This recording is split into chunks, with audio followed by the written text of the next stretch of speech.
कौन ब्रह्मा का पिता है, कौन विष्णु की मां, शंकर का दादा कौन है, हमको दे बता। ये जानने के लिए कृपया सुनिए। जगत गुरु तत्वदर्शी संत रामपाल जी महाराज के अमृत वचन सर्व पवित्र धर्मों के पवित्र शास्त्रों के आधार पर।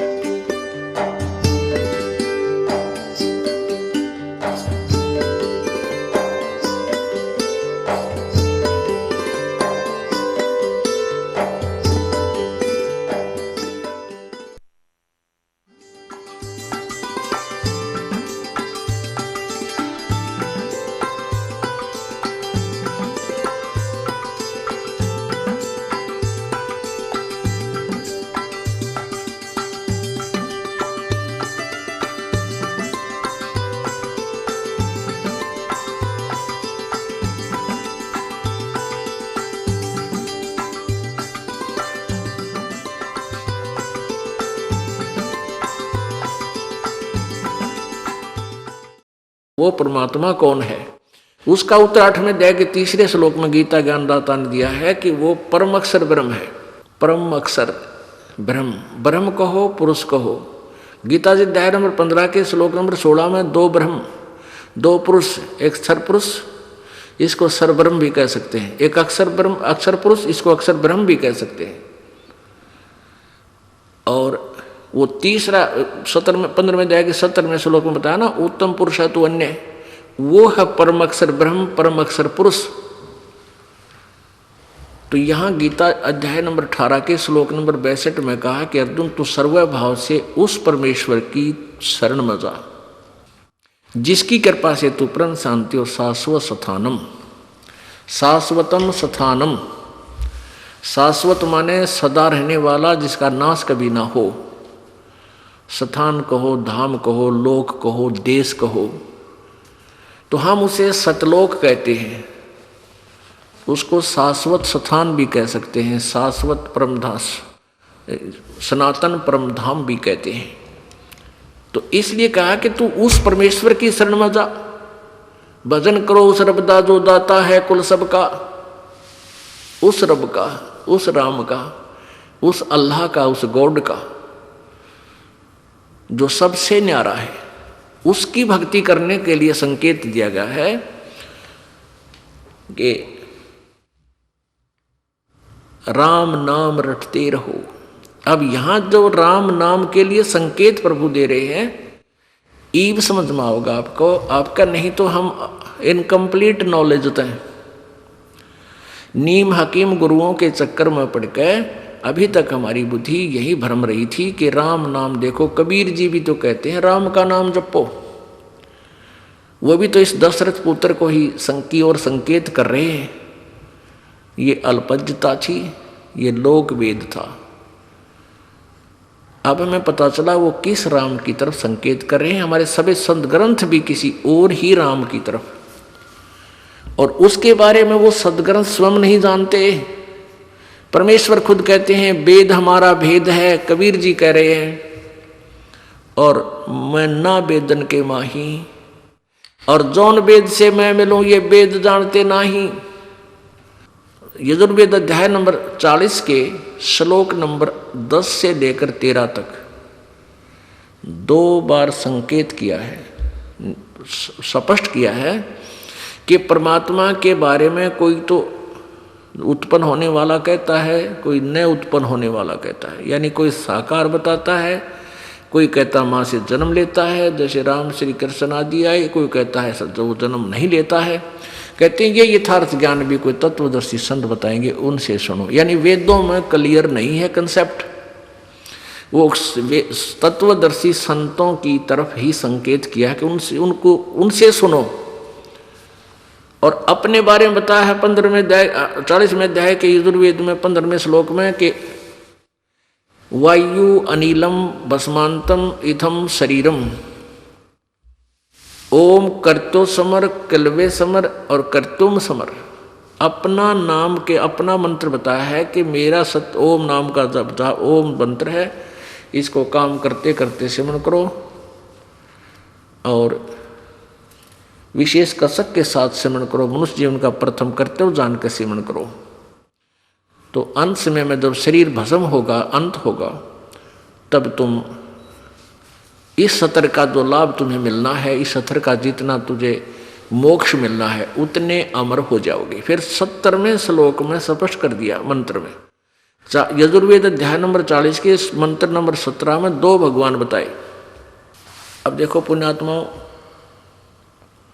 कहते हैं चोर चुरावे तुंबड़ी और वो गड्ढे पानी में, और वो गड्ढे हुआ ऊपर आवे न सच्चाई छानी ना। ये महर्षि दयानंद जी थे, जो जिनने आर्य समाज का प्रवर्तक माना जाता है। इनकी अपना सिद्धांत है कि वेदों में कहीं भी ऐसा नहीं लिखा जिसे अनेक परमात्मा सिद्ध हों। इनके द्वारा अपने अनुभव की लिखी पुस्तक सत्यार्थ प्रकाश समलास नंबर 7 के प्रथम में ही लिखा है।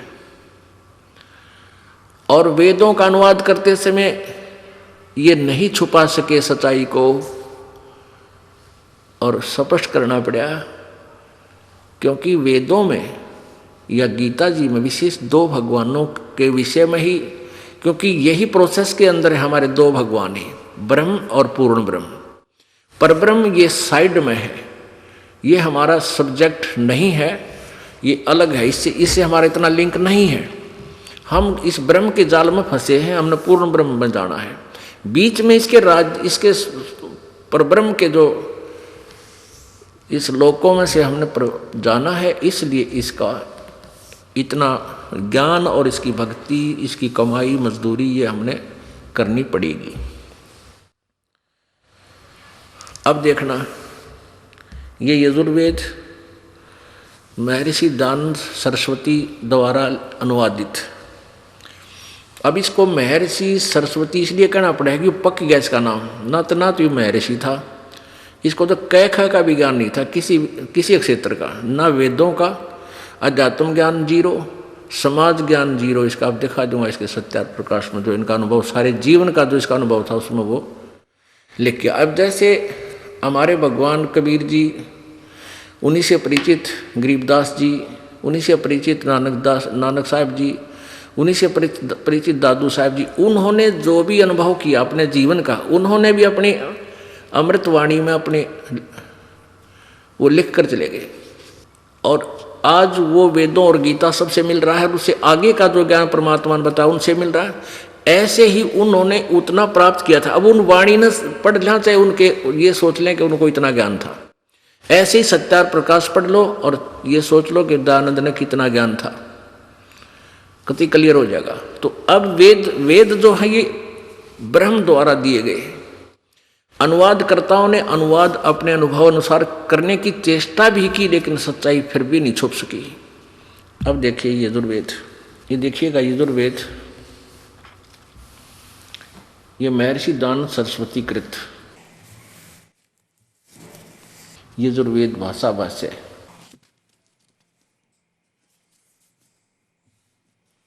ये है प्रकाशक सार्वजनिक कार्य प्रतिनिधि सभा 2/5 महर्षि दयानंद भवन, रामलीला मैदान, नई दिल्ली।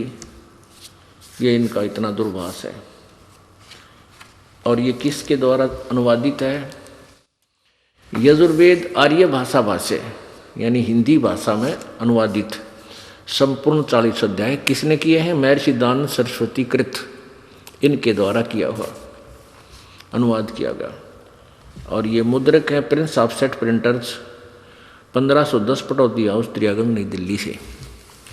अब इसके लास्ट में है ये 40वां अध्याय, अंतिम अध्याय है ये देखिएगा। पहले तो आपको ये क्लियर करते हैं कि ये है ये जो 44वां अध्याय, 44 माने 40वां, और इसमें ये 10वां श्लोक है इसका, ये 10वां मंत्र। इसमें क्या लिखा है? क्योंकि अनुवाद नहीं कर पाए, इनको ज्ञान नहीं था, केवल संस्कृत अवश्य जानते थे महर्षि दयानंद जी, इनको अध्यात्म ज्ञान बिल्कुल नहीं था।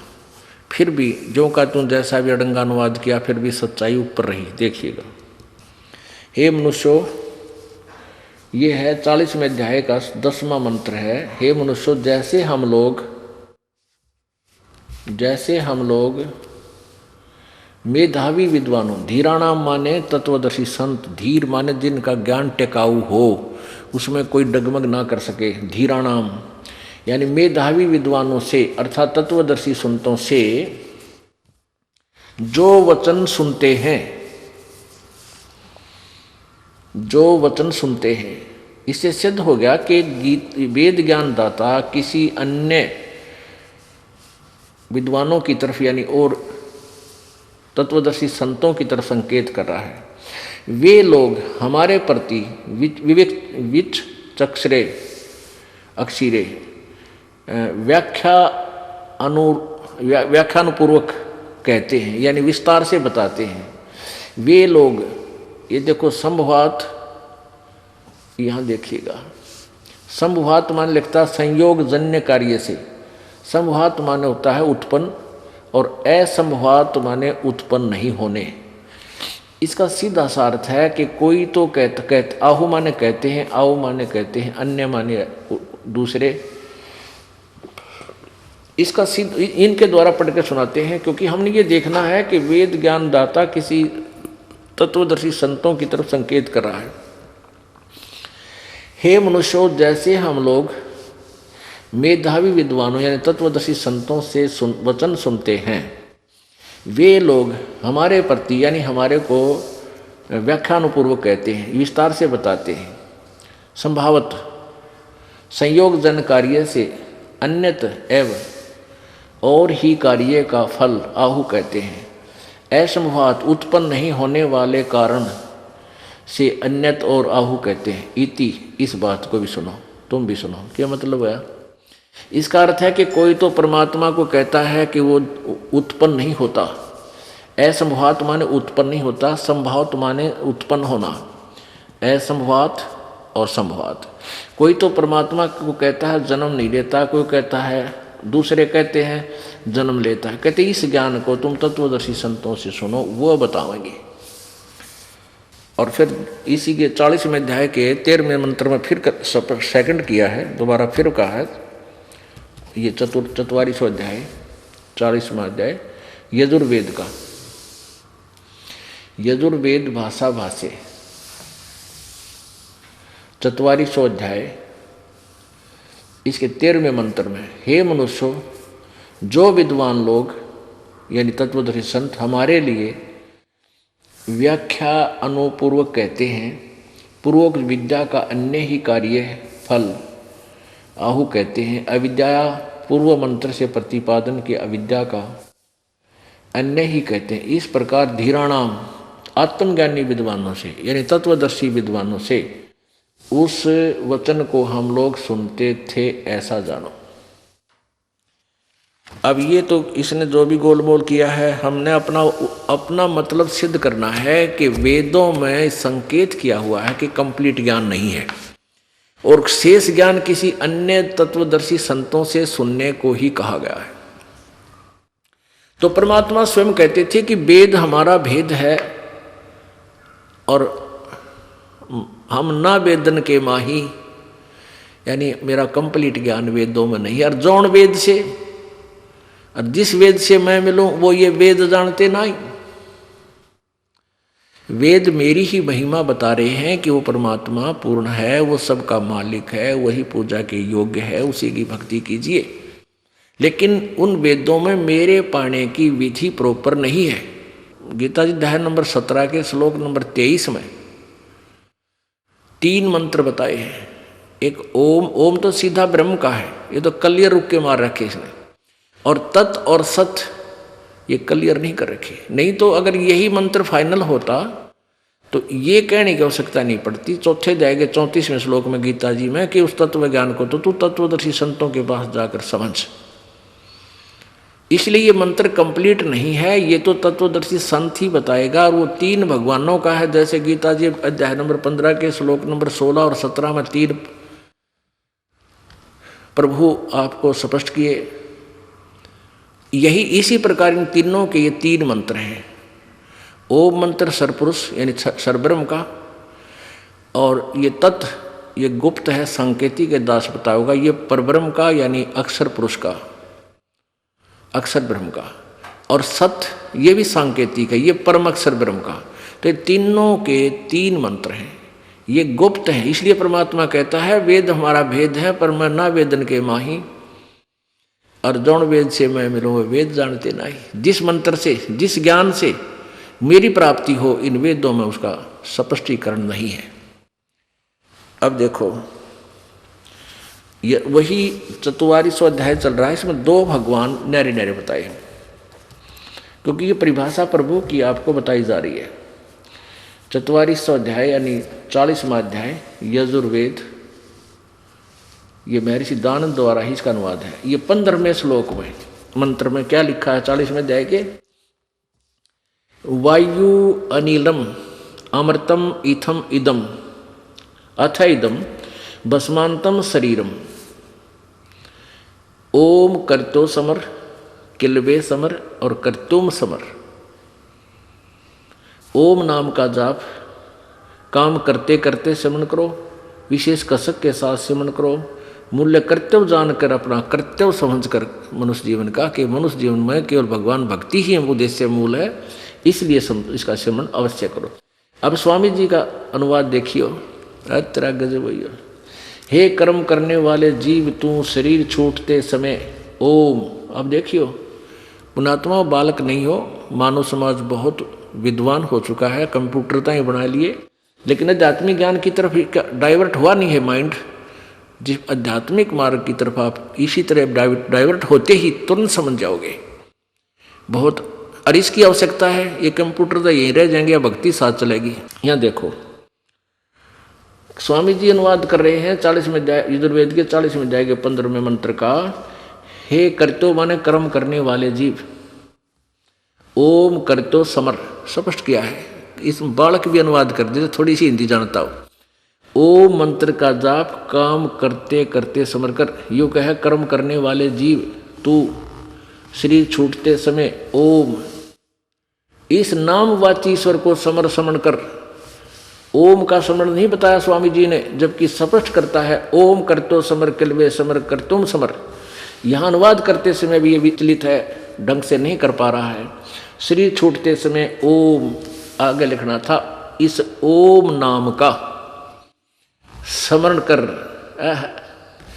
ओम नहीं लिखा, ओम है ब्रैकेट में, क्योंकि संस्कृत में वाली चीज जो मूल संस्कृत है उसको ब्रैकेट में लिया स्वामी जी ने, और अनुवाद आगे अपनी अलग लिखा है। तो ब्रैकेट में ओम शब्द है, इस ओम का अर्थ यहाँ लिखना था ओम। इसने लिख दिया कि जिस ईश्वर का ओम नाम है उस ईश्वर को स्मरण कर, नोट ओम। इसका सीधा अर्थ ब्रेन के अनुवाद का आप फिर देखें। हे कर्म करतो माने कर्म करने वाले जीव, इसका अर्थ सीधा है ओम करतो समर। ओम नाम का जाप काम करते करते स्मरण करो। नाम उठत नाम बैठत नाम सोवत जागवे, नाम खाते नाम पीते नाम से ती लागवे। ये सूक्ष्म वेद में ये ज्ञान है, और वही वेद सेकंड कर रहे हैं इसको, लेकिन अनुवाद करता गलत है, इन्होंने नहीं करना आया। अब परमात्मा कहते हैं वेद कतेब झूठे नहीं भाई, झूठे हैं जो समझे नहीं। ये वेद और कतेब झूठी नहीं है, लेकिन इनको जो समझ नहीं सके वो नालायक आदमी थे, वो झूठे थे, उन्होंने ऊट पटांग ज्ञान समाज में ठोक दिया। अब देखो, एक कर्म करने वाले जीव तू शरीर छूटते समय, ओम का अर्थ इसने किया है इस नामवाची ईश्वर को समर माने स्मरण कर। इतने सेंटेंस का इसने इतना कुछ अड़ंगा किया है। इसका सीधा अर्थ है कि ओम नाम का जाप काम करते करते सेवन कर। किलबे यानी किलबलाट के साथ, सिंपल सी भाषा है या कोई विशेष नहीं है। जैसे आदमी मरते हुए याद करा करे, विशेष दुख में याद करा करे, भगवान ने कहते न्यू याद कर, ररंकार धुन से याद कर। ररंकार धुन क्या है? एक बार हाथी और मगरमच्छ का युद्ध हो गया। हाथी गया था पानी पीन, मगरमच्छ ने हाथी का पैर पकड़ दिया। वो अंदर ने खींचा, हाथी बाहर ने खींच लिया। मगरमच्छ भी पूरा बेगन हो है, तो बहुत बड़ा होता है। तो हाथी भी बहुत तगड़ा था। कहते हैं 1000 वर्षों तक उनका युद्ध चलता रहा, अपनी अपनी ताकत आजमाते रहे। लास्ट समय में हाथी कमजोर हो गया क्योंकि आसपास का चारा उसका खत्म हो गया, और मगरमच्छ ने वो अंदर खींचना शुरू कर दिया। खींच लेगा। जब सूंड बाहर रह गया, कति एक सूत यानी एक चावल के दाने के बराबर थिकनेस बाहर रह गया, उसकी पानी में डूब बनता है, क्योंकि हाथी के सूंड में ही श्वास नाक होता है, वहीं से श्वास आता है। जब उसने देख लिया तेरी ताकत काम नहीं करती, तब उसने आधा याद किया था, हे भगवान, राम भी पूरा नहीं कह पाया था, यानी मरते हुए जो मालिक ने याद किया जाता वो कष्ट, उसको किल्बे बोलते हैं। कहते ऐसे याद कर भगवान ने।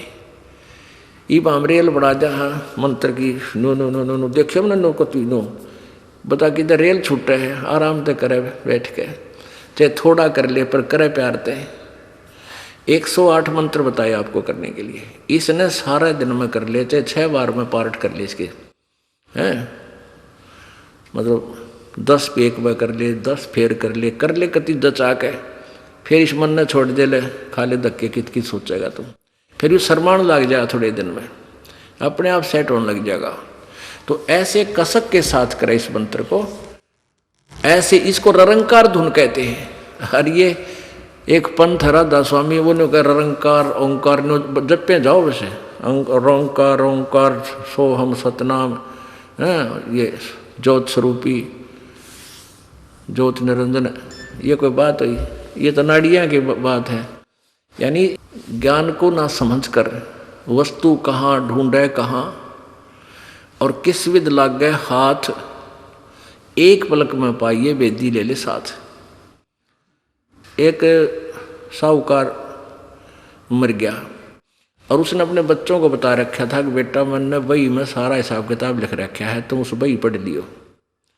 उन्होंने बही पढ़ी, उसमें लिखा था कि फागण उतरते की, या जैसा भी कोई महीना लिखा था, फागण उतरते की 14 चांदनी 14 दिन के रात के 12 बजे मंदिर के गुम्बज में इतने सोना, इतना नगद रुपये, इतनी टूम यानी गहने वहाँ दाब रखे। अब पिता की मृत्यु के बाद क्रियाक्रम से फारिग होकर उन्होंने बही दे संभाली, बही में लिखा पा गया, चलो भाई कोई बात ना। वो लाला जी ने अपने आंगन में मंदिर बनवा रखा था, बालक का बच्चा ने वो मंदिर का गुम्बज फोड़ दिया, उस गुम्बज में कुछ नहीं पाया। तो क्वेश्चन अपने पिता को, पिताजी तो झूठ बोल गए हैं, पैसे की तो उर्दा भी गई, हमने तो नाश हो गया हमारा, बताए क्यों कर ढूंढा। तो उनके पिताजी का एक मित्र था, वो बहुत दुखी हुए, उसके पास पहुंचे कि ताऊ जी हमारे पिताजी तो झूठ गलत जगह बता गए हमारे ताई, और हमारा तो नाश हो गया, घना धन है उसमें। तो उसके फादर के मित्र ने, फ्रेंड ने देखा, वो पढ़ के बोला चल थारी बही देखांगे कित लिख रखा है। उस बही में, उस नोटबुक में देखा आके, वो बुद्धिमान व्यक्ति था, कहने लगा बेटा इस गुम्बज ने फिर बना दो वैसा ही जैसा था, मैं बताऊंगा फिर तुम्हें। और वो फागण की 14 चतुर्दशी के, चांदनी 14 के थोड़े दिन रह रहे थे, ने बोला मैं आऊँगा उस दिन और रात ने थारा धन ढूंढांगे। वो मंदिर बनवा दिया, गुम्बज वैसा ही बनवा दिया था। रात को उस फागुन उतरते की यानी चांदनी 14 को रात के 12 बजे जहाँ गुम्बज की छा जाती थी आंगन में, गुम्बज की, मंदिर के गुम्बज की जहाँ छाया जाती थी, वहाँ उस उनके फादर के फ्रेंड ने निशान कला दिया, बेटा खोदो, वहाँ खोदा जो का तो पा गया। तो यहाँ परमात्मा कहते हैं ये वेद और गीता जी सांकेतिक शब्द हैं। परमात्मा का भी जो ग्रंथ है कबीर जी का सूक्ष्म वेद, कबीर वाणी, कबीर सागर, ये सांकेतिक शब्द हैं, क्योंकि परमेश्वर ने कहा था धर्मदास तो लाख दोहाई, ये सार ज्ञान मूल ज्ञान कहीं बार ना जाई। अब इस दास को बता दिया, वो बही खोल के दिखा दी, यो कहाँ रखा है धन ढूंढ ले भाई, ये है वास्तविक। तो यहाँ वो धन नो का नो पा गया। तो कहते हैं वस्तु कहाँ और खोजें कहाँ, किस विद लागे हाथ, एक पलक में पाइए भेदी ले ले साथ। तो भेदी यानी तत्वदर्शी संत से ही सदग्रंथ समझ में आ सकते हैं। परमात्मा कहते हैं गुरु बिन काहू न पाया ज्ञाना, जो थोथा वो छड़े किसाना। और गुरु बिन वेद पढ़े जो प्राणी, समझे न सार रहे अज्ञानी। ये अब आज तक के ब्राह्मण ऋषि महर्षि ब्रह्मा विष्णु महेश और ये सब अज्ञानी थे, वेदों से अपरिचित थे। और इस कलयुगी महर्षि दानंद की तब के गुजरी थी, कोई वेदों को समझ सके। अब यहां एक बात और अड़गी, प्रथम बार कोई सुन रहा होगा, भक्त देख रहा होगा, इस परमात्मा की महिमा के ज्ञान को सुन रहा होगा टीवी पे, तो बिदक जागा, नो कहेगा ब्रह्मा विष्णु महेश को भी ज्ञान नहीं, इस रामपाल को ही ज्ञान है, यानी नो दीदेगा डेगा और भगवान से दूर हो जाएगा। दास चाहता है रामपाल को ज्ञान नहीं है। रामपाल तो एक स्पीकर समझ लो या टेप रिकॉर्डर समझ लो, परमात्मा के सदग्रंथों को पढ़कर आपको सुना और प्रत्यक्ष दिखा रहा है। ज्ञान तो भगवान का है, उसी ने हमें दिया था। हम गुम्मज फोड़ दिया हमने, वो यथास्थान नहीं खोजा। और गुम्मज में कि मैं पाया को नहीं, क्योंकि वहाँ था ही नहीं। वो सांकेतिक शब्द हैं, ये तत्वदर्शी संत और तत्व ज्ञान में ही वो आपको मिल सकेगा और कहीं नहीं। अब इसके लिए थोड़ा सा कंसेप्ट और क्लियर करना पड़ेगा कि ना तो ब्रह्मा विष्णु महेश को ज्ञान था, ना दुर्गा को पूर्ण ज्ञान था, और न ही सतयुग के ब्राह्मणों को यानी ऋषियों को ज्ञान था। तो आज वाले ब्राह्मण ऋषि कहाँ से ज्ञान लाओगे? ना वो वेद समझ सके।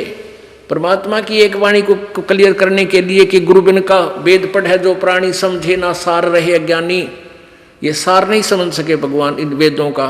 अनुवाद तक कोई कर दे उठपटंग, संस्कृत का अर्थ कुछ भी कर सकते हैं जिसको थोड़ी बहुत आती है, लेकिन भावार्थ महत्व रखता है। ये देखिएगा, श्रीमद् भागवत यानी दुर्गा पुराण, गीता प्रेस गोरखपुर से प्रकाशित है।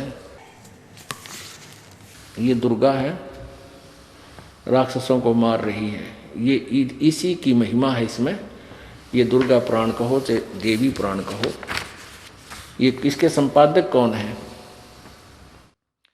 हनुमान प्रसाद पोदार चिमनलाल गोस्वामी, गीता प्रेस गोरखपुर से प्रकाशित है। प्रकाशक एवं मुद्रक हैं गीता प्रेस गोरखपुर, गोविंद भवन कार्यालय कोलकाता का संस्थान। अब इसमें आपको 28 पृष्ठ पे दिखाते हैं। अब पुण्यात्माओं, हम रोटी रोज वही खाते हैं, और जिस दिन उन्हीं रोटी में सुबह खा ली, शाम में भूख नहीं लगी, तो आप अस्वस्थ हो चुके हो। जब तक आप स्वस्थ हो, रुचि पूरी बनेगी, भूख प्रॉपर लगेगी। ऐसे ही इस परमेश्वर के ज्ञान ने 100 बार भी सुनोगे, 100 बार ही आपको अच्छा लगना चाहिए, तो आपका भक्ति स्वस्थ चल रहा है, आप ठीक चल रहे हो। अन्यथा आपको लगता है तो कई बार सुन लिया, पहले भी सुना था, तो आप में कोई कर्म की मार फिर जोर दे रही है। उसका इलाज भी यह है कि ना चाहते हुए भी इसी कड़वी टैबलेट ने खाते रहना। यह ज्ञान सुनना ही सुनना पड़ेगा, और इसी तरह फिर देखना सेट हो जाता, 2 मिनट के बाद रुचि हो जाती है। अब देखिएगा, ये पहला स्कंद और पृष्ठ 28 पे यहां देखिएगा, नारद जी और व्यास जी की वार्ता हो रही है। नारद जी ने कहा, महाभाग व्यास जी, तुम इस विषय में जो पूछ रहे हो ठीक यही प्रश्न मेरे पिताजी ने भगवान श्री हरि से किया था, यानी विष्णु जी से। देवादिदेव भगवान जगत के स्वामी हैं, लक्ष्मी जी उनकी सेवा में उपस्थित रहती हैं। ये उनकी शोभा बता रखी है, वो किसे हैं भगवान। वे चराचर जगत के आश्रयदाता हैं। अब क्या कह रहा नारद जी, वे चराचर जगत के आश्रयदाता हैं, जगत गुरु एवं देवताओं के भी देवता हैं। ऐसे जगत प्रभु भगवान श्री हरि महान तप कर रहे थे, उनकी समाधि लगी थी। यह देखकर मेरे पिता ब्रह्मा जी को बड़ा आश्चर्य हुआ। अतः उन्होंने उनसे जानने की इच्छा प्रकट की। ब्रह्मा जी ने पूछा, प्रभु आप देवताओं के अध्यक्ष, जगत के स्वामी, भूत भविष्य एवं वर्तमान सभी जीवों के एकमात्र शासक हैं। भगवान फिर आप क्यों तप कर रहे हैं और किस देवता के आराधना में ध्यान मगन है? मुझे असीम आश्चर्य तो यह हो रहा है कि आप देवेश्वर एवं सारे संसार के शासक होते हुए भी समाधि लगाए बैठे हैं। अब विष्णु जी ने के ज्ञान दिया, बताया। ब्रह्मा जी के विनित वचन सुनकर भगवान श्री हरि यानी विष्णु जी कहने लगे, ब्राह्मण सावधान होकर सुनो, मैं अपने मन का विचार व्यक्त करता हूँ। देवता दानव मानव सब यही जानते हैं कि तुम सृष्टि करते हो, मैं पालन करता हूँ और शंकर संहार क्या करते हैं, किंतु फिर भी वेद के पारगामी पुरुष अपनी युक्ति से ये सिद्ध करते हैं कि रचने पालने और संहार करने की यह योग्यता जो हमें मिली है, इसकी अधिष्ठात्री शक्ति देवी है यानी दुर्गा है। वे कहते हैं कि जो आगे छोड़ो, उस शक्ति के अभाव में तुम इस संसार की सृष्टि नहीं कर सकते, मैं पालन करने में सफल नहीं हो सकता और रुद्र से संहार कार्य भी होना संभव नहीं। ब्रह्मा जी, हम सभी उस शक्ति के सारे ही अपने कार्य में सदा सफल होते आए हैं। अब देखो कितने कंसेप्ट क्लियर होंगे कि समर्थ नहीं है ब्रह्मा विष्णु महेश। सुवर्थ प्रत्यक्ष और प्रोक्ष दोनों उदाहरण मैं तुम्हारे सामने रखता हूँ, सुनो। यह निश्चित है कि उस शक्ति के अधीन होकर ही मैं इस शेषनाग की सैया पर सोता और सृष्टि करने का अवसर आते ही जाग जाता हूँ। मैं सदा तप करने में लगा रहता हूँ। उस शक्ति के शासन से कभी मुक्त नहीं रह सकता। कभी अवसर मिला तो लक्ष्मी के साथ सुखपूर्वक समय बिताने का सौभाग्य प्राप्त होता है। मैं कभी तो दानवों के साथ युद्ध करता हूँ। अखिल जगत को भय पहुँचाने वाले दैत्यों के विकराल शरीरों को शांत करना मेरा परम कर्तव्य हो जाता है। आगे और तोड़ पाड़ दिया। मुझे सब प्रकार से, ये 29 पृष्ठ पे है पहले सकंद का, मुझे सब प्रकार से शक्ति के अधीन होकर रहना पड़ता है। मैं दुर्गा के अधीन हूँ और उन्हीं भगवती शक्ति का, मैं दुर्गा का मैं निरंतर ध्यान किया करता हूँ, यानी मैं उससे की पूजा करता हूँ। और ब्रह्मा जी, मेरी जानकारी में इन भगवती शक्ति से, दुर्गा से बढ़कर दूसरे कोई देवता नहीं, यानी इससे ऊपर कोई भगवान नहीं। ये फाइनल गॉड है मेरा। अब दुर्गा क्या कहती है? वो कहती है ब्रह्म की साधना करो, क्योंकि इन ज्ञान, अब जैसे माँ के पेट में प्राणी को पूरा ज्ञान होता है और बाहर आते भूल जाता है, ऐसे ही दुर्गा भी ऊट पटांग, क्योंकि एक सतलोक से निकलने के बाद इनकी ऐसी ही स्थिति हो गई है, इनको यथार्थ ज्ञान नहीं रहा। अब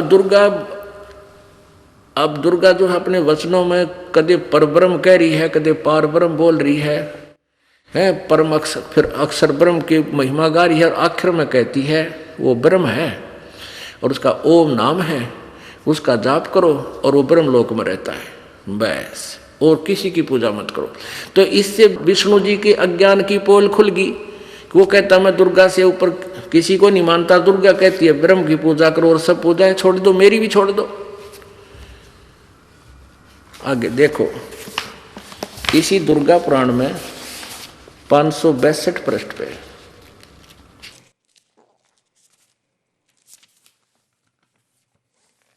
ये है 7वां स्कंद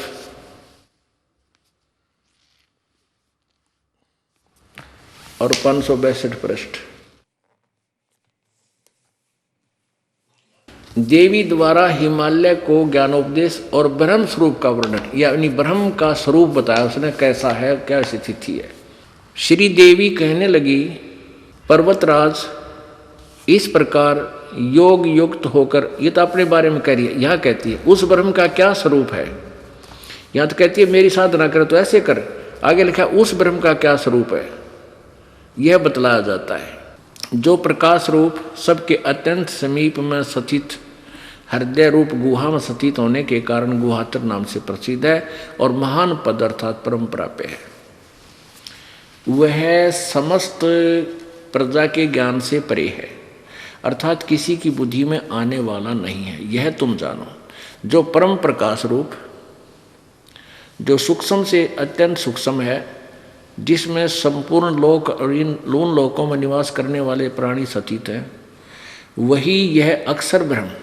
अब देखो यहाँ अक्षर ब्रह्म कहा है, वही सबके प्राण है, वही सबकी वाणी है और वही सबके मन है, यह वह परम सत्य और अमृत अविनाशी तत्व है।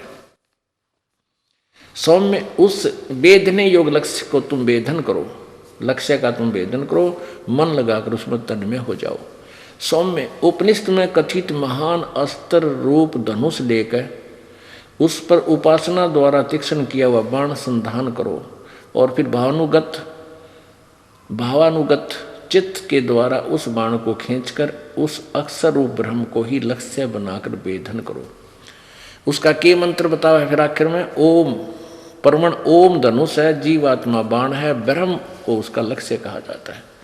ब्रह्म आगे देखो, उस एकमात्र परमात्मा को ही जाने, दूसरी सब बातें छोड़ दे। यानी अपनी पूजा को भी नकारा करती है और किसी की पूजा नहीं, केवल ब्रह्म पूजा करें।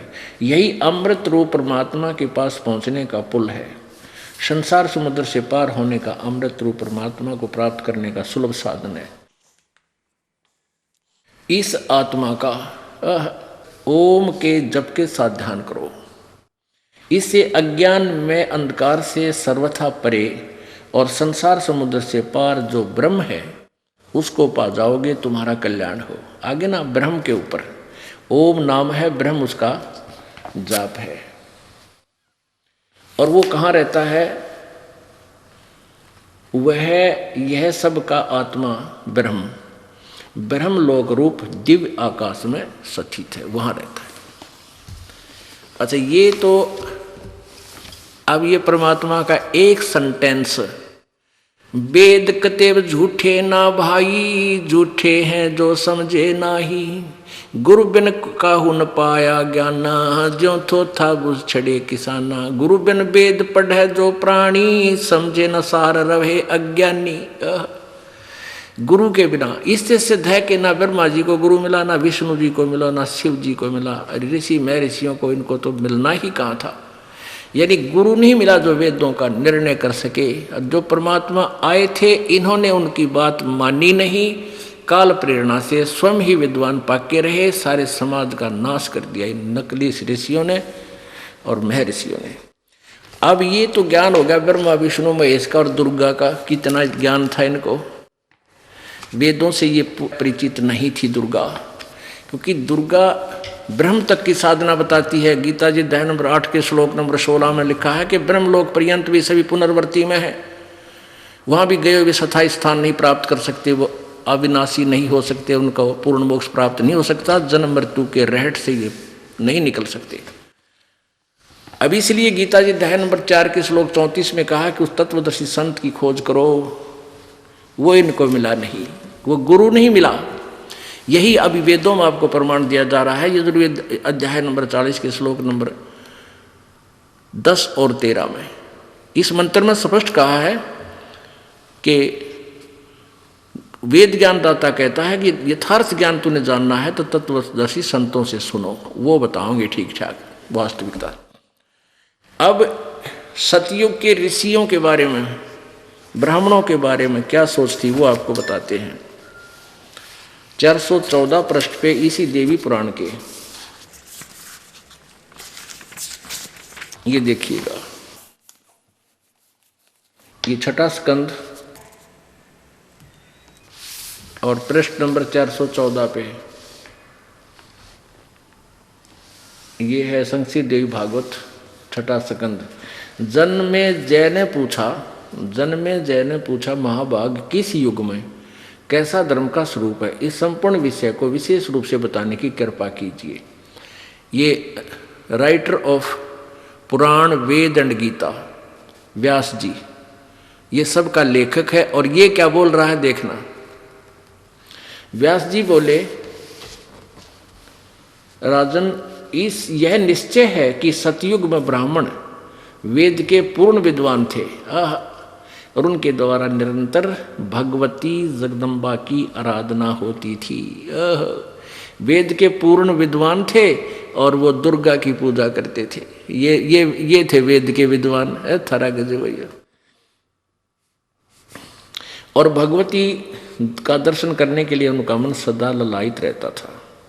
अरे कलयुग के ब्राह्मणा क्या फिर कहाँ के इन ऋषियों की तो कहना है क्या है।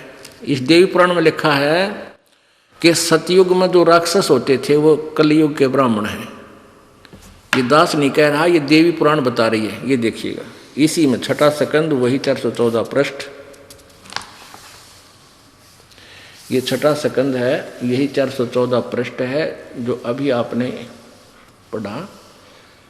इसी में यह देखो, धर्म की यह सतिथि त्रेता में रही परंतु कुछ ह्रास हो गया। सतयुग की जो सतिथि थी वह द्वापर में विशेष रूप से कम हो गई। सतयुग से चल रहा है युगान। राजन, इन प्राचीन युगों में, पहले वाले युगों में जो राक्षस समझे जाते थे वे कलयुग में ब्राह्मण माने जाते हैं, क्योंकि अब के ब्राह्मण प्राय पाखंड करने में तत्पर रहते हैं। दूसरों को ठगना, झूठ बोलना और वैदिक धर्म कर्म से अलग रहना कलयुगी ब्राह्मणों का स्वाभाविक गुण बन गया है। दास नहीं कह रहा, ये अपने सदग्रंथ बता रहे हैं। अपने आत्माओं परमात्मा का वो एक ही शब्द, एक ही श्लोक, भाई गुरु बिन काहू न पाया ज्ञाना, जो थोथा बुछड़े किसाना, गुरु बिन वेद पढ़े जो प्राणी, समझे न सार रहे अज्ञानी। ये अज्ञानी टोल इकट्ठा हो रहा था सारा। अब ब्रह्म खुद कहता है गीता जी अध्याय नंबर 18 के श्लोक नंबर 62 में कि तू सर्वभाव से उस परमेश्वर की शरण में जा और उसके लिए तत्वदर्शी संतों की खोज कर। चौथे जाएगी 34वें श्लोक में। तो इन सभी ने गुरु नहीं मिला, तत्वदर्शी संत नहीं मिला, जिसलिए ये सब अज्ञानी थे। अब देखो फिर यजुर्वेद देखते हैं हम। ये यजुर्वेद ये महर्षि दानव सरस्वती द्वारा अनुवादित है। आज परिभाषा प्रभु की के ऊपर विशेष विवरण है हमारा। तो इन्होंने क्या ये इसलिए क्लियर कर रहे हैं सारा कि परमात्मा ब्रह्म, परब्रह्म और पूर्ण ब्रह्म, ये तीन परमात्मा से परिभाषा प्रभु कंप्लीट होती है। प्रकाशक हैं सर्वदेशीय कार्य प्रतिनिधि सभा 2/5 महर्षि दान भवन, मरंडा मैदान, नई दिल्ली। अनुवादक हैं महर्षि दानंद। यजुर्वेद भाषा भाष्य महर्षि दानंद सरस्वती कृत, पूरे 40 अध्याय। और ये कहाँ से छपी है? वही Prince offset printers 1510 Pataudi house, Daryaganj, नई दिल्ली से। अब हम ये पढ़ते आ रहे हैं यजुर्वेद भाषा भाष्य अध्याय नंबर 44 यानी 40वां, ये 15वां पढ़ रहे थे।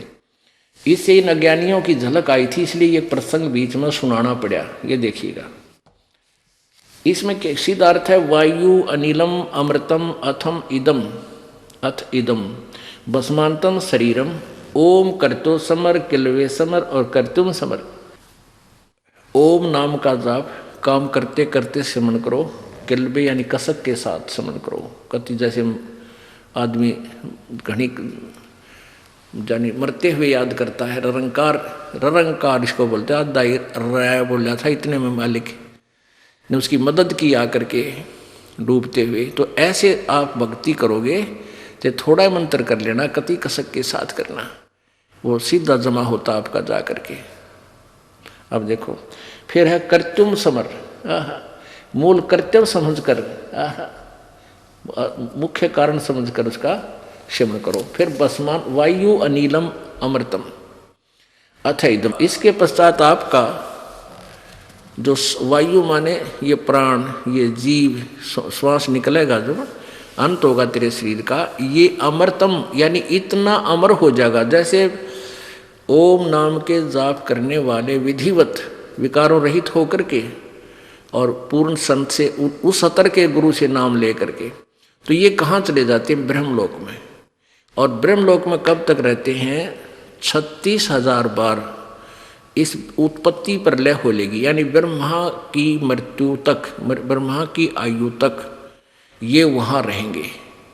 उसके बाद फिर 84 लाख योनियों में आ जाएंगे। यानी इतना, इसलिए इसकी को भी अमर बता दिया। इतने वर्षों तक वहाँ रह भी जाएगा तो फिर भी मृत्यु, फिर भी जन्म मृत्यु। तो फिर आगे क्या बताया है? इसने क्या अनुवाद किया है? वेद ज्ञानहीन प्राणी ने, महर्षि दानंद ने, हे कर्म करतो का अर्थ कर्म करने वाले जीव, तू शरीर छूटते समय ओम का नहीं, ये ओम ब्रैकेट में संस्कृत है, ओम इस नामवाची ईश्वर को, जिस ईश्वर का ओम नाम है, उस ईश्वर का स्मरण कर, नोट ओम का। किल्बे माने अपने सामर्थ्य के लिए परमात्मा और अपने स्वरूप का, किल्बे मानी अर्थ किया इसने, स्मरण कर। कर्तम अपने किए का स्मरण कर। इस संस्कार का वायु, धनज्जादि रूप वायु, अनिलम कारण रूप वायु को कारण रूप वायु, अविनाशी कारण को धारण करता। इसके अंतर यह है, शरीर नष्ट होने वाला, सुखादि का आश्रय शरीर, अंत में भस्म होने वाला होता है, ऐसा जानो। बता इसका कोई सिर पैर बना? इसका क्या निष्कर्ष निकाला? इतना बड़ा व्याख्या कर दी। आगे देखो 70वें मंत्र में 40वें अध्याय के में दो परमात्मा सिद्ध किए। दास ये चाहता है कि हम परिभाषा प्रभु की अकॉर्डिंग टू द शास्त्र समझें और वही फाइनल है, बाकी दंत कथा कोई कुछ कहता रहो, उससे हमने कुछ लेना देना नहीं। गीता जी अध्याय नंबर 16 के श्लोक नंबर 23-24 में यही कंसेप्ट क्लियर कर रखा है कि जो शास्त्र विधि को त्याग कर मनमानी पूजा करते हैं उनको कोई लाभ नहीं होता, ना उनकी गति होती, ना उनको सिद्धि प्राप्त होती, ना कोई कार्य सिद्ध होता, ना सुख होता। इसलिए अर्जुन, तेरे लिए कर्तव्य और अकर्तव्य में, यानी कौन से कार्य करने हैं, कौन से त्यागने चाहिए भक्ति मार्ग में, उनके लिए शास्त्र ही प्रमाण है, नथिंग एल्स।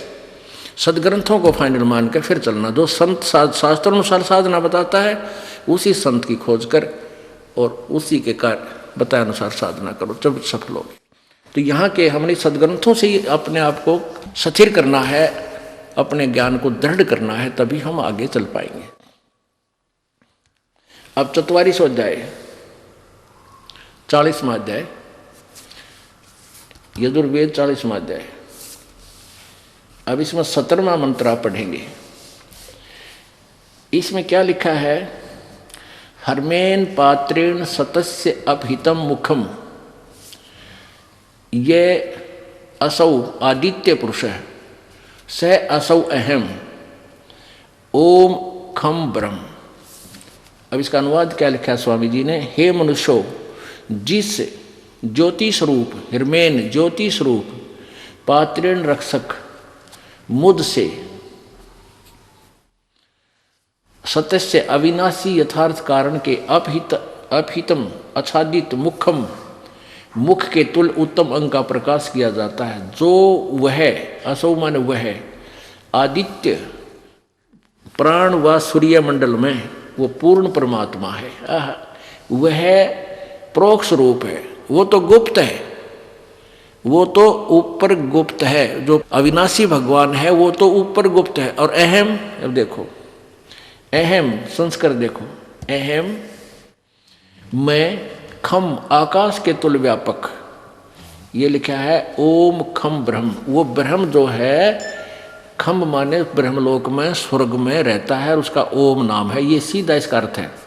खम माने स्वर्ग भी होता है, आकाश भी होता है, दो अर्थ है। दिव्य आकाश लिखा है ना, दिव्य आकाश में स्थित है, देव दुर्गा बोल रही है, तो खम माने वो दिव्य आकाश है और ब्रह्म माने ब्रह्म, ओम उसका ओम मंत्र है। तो इसका क्या अर्थ है? वह परमात्मा तो पूर्ण परमात्मा है, वह प्रोक्ष रूप है, यहाँ है लिखना था, उड़ जा रहा है।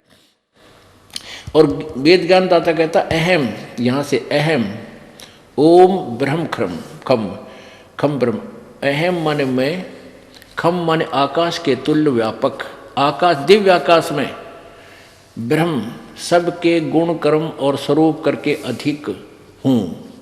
अब सीधा लिखा मैं ब्रह्म हूँ, इससे कि देख ले, मैं आकाश में रहता हूँ उस खम में, और मैं ब्रह्म सबके गुण कर्म और स्वरूप करके अधिक हूँ। यार ने लिख दे मैं ब्रह्म हूँ और सबका रक्षक जो मैं उसका, ये ओम आड़े भी लिख दिया, ओम सबका रक्षक जो मैं हूँ, ओम ऐसा नाम जानो। पढ़ो जो। अब यहाँ इसका अर्थ, हाँ, ये दास ये कहना चाहता था कि दो परमात्मा इस यजुर्वेद भी सिद्ध कर रहा है, दो भगवान, दो प्रभु। एक तो ये ब्रह्म है वो, ये, और एक पूर्ण परमात्मा, एक परमात्मा एक पूर्ण परमात्मा, दो भगवान हो गए। तो हम ये ऐसे परिभाषा प्रभु की जाननी है कि राम राम सब जगत बखाने, आदि राम कोई बिरलाए जाने। हमने जैसे प्रसंग चला था कि राम नाम रटते रहो जब तक घट में प्राण, और कदे तो दीन दयाल के भनक पड़ेगी कान। और यही वेद बता रहे हैं कि अंतिम श्वास तक, जब शरीर छूटा तब तक मालिक का नाम जपो। पर कौन से राम का? अगर ब्रह्म राम का जाप करना है तो ओम है, उस पूर्ण परमात्मा की भक्ति करने का ओम तत्सत, ये गुप्त हैं, दो सांकेतिक शब्द हैं, ये दास ही बता सकेगा और ना को बता सकता, और बताओगा तो अधिकारी नहीं, वो डुप्लीकेट लाइसेंस बना रहा है, डुप्लीकेट पासपोर्ट बनाता, वो दोनों दोषी हैं। तो इसलिए इस दास से ही उपदेश लेकर आपको उस राम की भजन करो, उस रब का जो दाता है कुल सब का। उस राम की भक्ति करके आपका छुटकारा होगा। और कहते हैं ये बात कहन सुन की नहीं भाई, कर पालन की है। बोलो सतगुरुदेव। परम पिता परमात्मा, सारी सृष्टि के रचनहार, कुल मालिक, कबीर देव, कबीर परमेश्वर, अल्लाहु अकबर, ये वही परमेश्वर हैं जो सर्व ब्रह्मांडों के रचयिता हैं। ये परमात्मा प्रत्येक युग में अपने सत्यलोक से चलकर यहाँ लीला करने के लिए आते हैं। ये परम अक्षर ब्रह्म है। इनका नाम कबीर देव है। कबीर देव, कबीर साहब, कबीर प्रभु। ये प्रत्येक युग में रूपांतर करते हैं, नामांतर भी कर लेते हैं। लीला एक जैसी ही करते हैं। एक शिशु रूप धारण करके कहीं स्वच्छ स्थान पर, कमल के फूल पर प्रत्येक युग में विराजमान होते हैं। और इसी प्रकार जैसे कलयुग में आपने परमेश्वर के बारे में सुना है कि नीरू और नीमा नाम के दो जुलाहे दंपति उनको उठा ले गए थे, बच्चे की तरह परवरिश की। परमात्मा छोटी ही आयु से अपने सत्य ज्ञान का प्रचार करने लग गए थे। ऐसा ही ये प्रत्येक युग में करते हैं। और कलयुग में ये लगभग 120 वर्ष तक इस धरातल पर रहे, उसके पश्चात से शरीर चले गए। ये वो परमात्मा है जो स्वयंभू हैं, ये परिभू हैं, ये कबीर मनीषी। इनका शरीर शुक्रम अकायम ऐसनाविरम। इनका शरीर माता पिता के योग से बने शुक्र का नहीं होता। ये स्वयंभू हैं, तेजपुंज का शरीर होता है। परमात्मा के शरीर में नाड़ियों का तंत्र नहीं होता। इसलिए यजुर्वेद अध्याय नंबर 40 के मंत्र नंबर 8 में इसी कबीर मनीषी यानी कबीर विद्वान, जिसकी इच्छा प्रत्येक व्यक्ति को है, वो कबीर साहब, कबीर भगवान, कबीर देव है। इनका शरीर अकायम, शुक्रम अकायम, 5 तत्वों से रहित इनका शरीर है। ऐसनाविरम है, नाड़ियां नहीं है इसके शरीर में परमात्मा के। वो प्रभु है, सबसे पहला, सबसे पहले प्रगट। प्रभु माने प्रथम प्रगट, और स्वयंभू माने स्वयं ही सर्वस्वा होते हैं। ये स्वयं ही प्रगट होते हैं, किसी माँ से जन्म नहीं लेते। जैसे इस पृथ्वी पर आते हैं तो भी ये स्वयंभू होते हैं। सतलोक में, अमरलोक में, अलख लोक में, अगम लोक में, अनामी लोक में, कैलोक आदि में ये वही परमात्मा है जो स्वयंभू हैं, किसी माँ से जन्म नहीं लेते। ये सब के पिता हैं। परमात्मा का पिता कोई नहीं होता। उस परमेश्वर ने आके हमें ज्ञान दिया है कि तुम जहाँ रह रहे हो ये लोक ठीक नहीं, आप इस लोक के रहने वाले नहीं हो।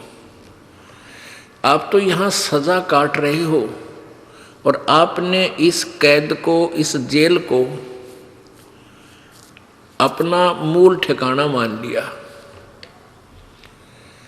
और आप जी ने इतना ही मान लिया कि यहाँ ऐसे ही संतानों उत्पत्ति की जाती है, इनकी परवरिश करनी चाहिए और इनका शादी विवाह करके फिर हम अपने कर्तव्य से मुक्त हो जाते हैं। फिर हमारी मृत्यु हो या जीवन रहे, कोई हमें आगे की सोच चिंता नहीं। परमात्मा कहते हैं